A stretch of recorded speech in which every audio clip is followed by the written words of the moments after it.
Good morning students. जैसा कि last day हमारा चैप्टर फर्स्ट कंप्लीट हो गया था, जिस चैप्टर का हमारा नाम था हु डिड पैट्रिक्स होमवर्क, कि पैट्रिक्स का होमवर्क किसने किया।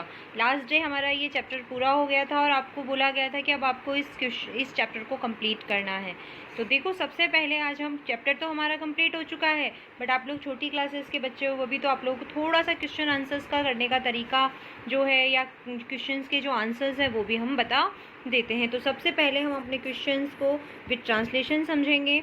तो देखिए, आपके क्वेश्चन आंसर है फर्स्ट चैप्टर के, what did Patrick's thinks his cat was playing with.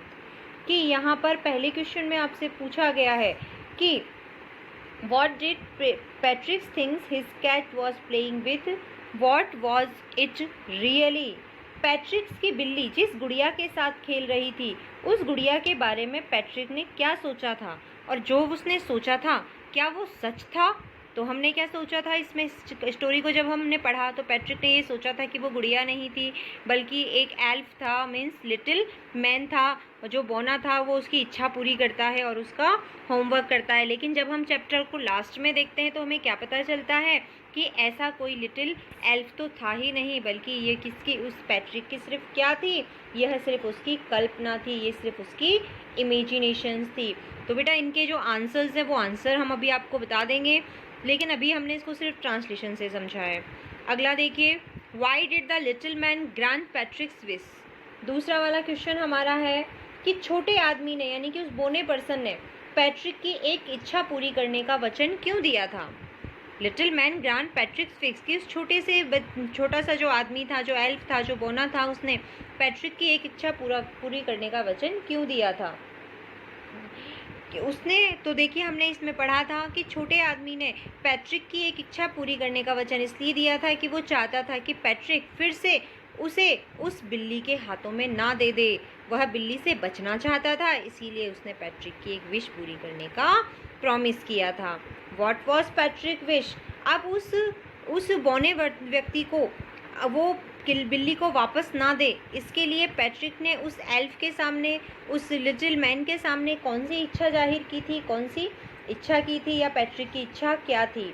तो क्या चाहता था पैट्रिक यही चाहता था कि वह छोटा आदमी जो था, वो बोना आदमी जो था, वह उसके साल का अब तक का जितना भी होमवर्क बकाया था, उस होमवर्क को वह अपना सेमेस्टर समाप्त होने से पहले वह कर दे। यही उसकी इच्छा थी। पैट्रिक्स wanted that the elf should do all his homework till the end of that semester। ये उसकी इच्छा थी। नेक्स्ट क्वेश्चन है हमारा, in what subjects did the little man need help to do Patrick's homework। कि देखिए, पैट्रिक का गृह कार्य करने के लिए बोने को किन किन विषयों में सहायता की ज़रूरत पड़ी।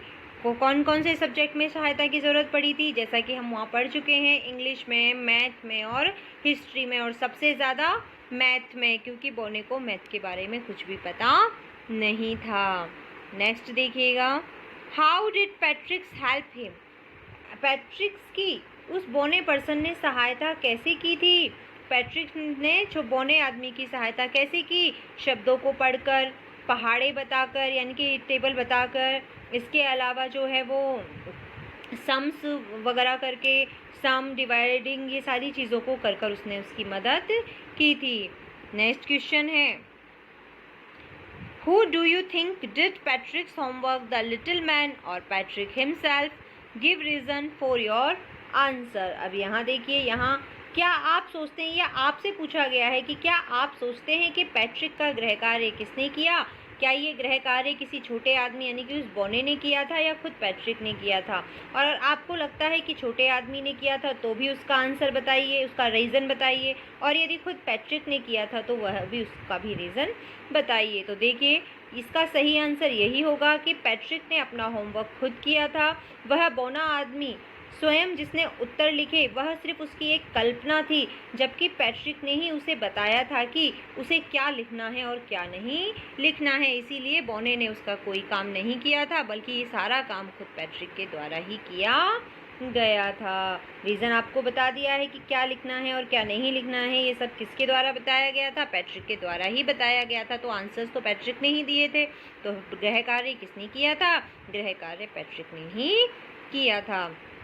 ये तो थे हमारे जो हैं आपके टेक्स्ट के question, working with the text question. इसके बाद हमारा आता है लैंग्वेज। लैंग्वेज में देख लीजिएगा बच्चा कि ये हमारा है fill in the blanks. Fill in the blanks को मैंने फिल किया हुआ है, आप इसे एक बार देख लीजिएगा। Some people find household chores a bore but I like to help at home. इसमें आएगा आपका चॉरस। नेक्स्ट में आपका है who stole the diamond is still a mystery. Who stole the diamond is still a mystery. Next है आपका this semester we are going to have a class exhibition. इसके बाद आपका है true to his word the elf began to help Patrick. Next आता है can you look up this word in the dictionary. Next है I started early to be on time but I was out of luck. There was a traffic jam. Next है she says she's got a lot of books but between you and me I think most of them are borrowed. तो ये आपके textual questions के साथ fill in the blanks भी हो गए हैं। इसी वीडियो के साथ आपको कुछ फ़ोटोज़ भी अपलोड कर दिए जाएंगे। इस फ़ोटोज़ जो दिए गए इनको अब आपको देखिए आपका चैप्टर पूरा हो गया है। फर्स्ट चैप्टर आपने कंप्लीट कर लिया है, साथ में हमने आपको इसके क्वेश्चन आंसर्स भी समझा दिए हैं, फिल इन द ब्लैंक्स भी समझा दिए हैं। तो होप दैट आप लोगों ने अपनी अपनी नोटबुक बना ली होगी और आप अपनी नोटबुक में अब इस होमवर्क को आप सही प्रकार से करेंगे, क्योंकि एक दिन में तो आपका चैप्टर कंप्लीट नहीं होता। एक चैप्टर को कंप्लीट होने में 2 या 3 डेज़ आपके लग रहे हैं और साथ में तो अब आपको 2 या 3 डेज़ आराम से आपको बेसिकली मिल जाते हैं कि आप 2 या 3 डेज़ में भी अगर आप अपना एक चैप्टर कंप्लीट करते हैं बाय लर्न, सिर्फ राइटिंग में ही नहीं कि आपने होमवर्क कर लिया उतना ही काफ़ी है, आप लर्न भी करते जाएं साथ में, क्योंकि 2 या 3 डेज़ का टाइम बहुत होता है। तो आराम से आप एक चैप्टर को ईजी गोइंग भी अगर करेंगे तो भी आप आराम से इसे कर सकते हैं। तो ये हमारा आज का जो था, इसमें हमने आपको ये फर्स्ट चैप्टर आज हमारा क्वेश्चन आंसर्स के साथ कंप्लीट हो चुका है। ये सारा कंप्लीट हो गया है। आप लोगों को अपने इस वर्क को अपनी नोटबुक में कर लेना है। इसके साथ कुछ फ़ोटोज़ अब अटैच कर दिए जाएंगे, उनमें आपके जो ऊपर वाले जो क्वेश्चंस थे उनके आंसर्स भी लिखे हुए हैं।